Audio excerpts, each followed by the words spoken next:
सायाटिकामुळे होणारं दुखणं हे कोणत्याही औषधाशिवाय किंवा शस्त्रक्रियेशिवाय बरं होऊ शकतं का?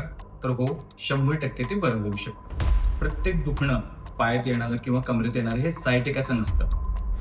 नमस्कार, मी डॉक्टर विनायक शिंदे. डॉक्टर विनायक देणगे आणि टीम या कुटुंबाचा एक प्रतिनिधी. आपल्यापैकी बऱ्याच जणांकडून तुम्ही ऐकलं असेल की त्यांना सायाटिकाचा त्रास आहे.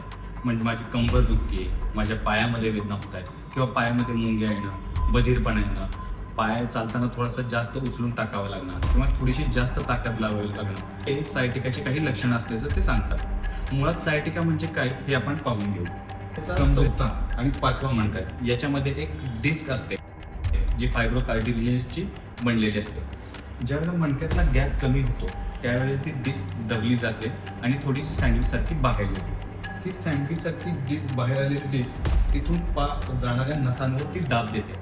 तर हे सायाटिकाचं दुखणं बरं कसं केलं जाऊ शकतं? ऑस्टिओपॅथी किंवा फिजिओथेरपीचे जे अत्याधुनिक उपचार आहेत, ज्यामध्ये आपण लेझर असेल किंवा आपले जे सगळ्यात अत्याधुनिक स्पायनल इलेक्ट्रिक वर आहेत, ज्यांनी तर चकती दबली गेलेली आहे किंवा जो मणक्यांमधला गॅप कमी झालेला आहे तो उघडून त्यांना चकतीवरती जो दाब पडलेला आहे तो कमी करून जेणेकरून नसांवर येणारा दाब आपल्याला कमी करता येतो. त्यामुळे कमरेमध्ये किंवा पायामध्ये जाणाऱ्या दुखण्याची किंवा मुंग्यांची तीव्रता बऱ्याच प्रमाणात कमी करता येते.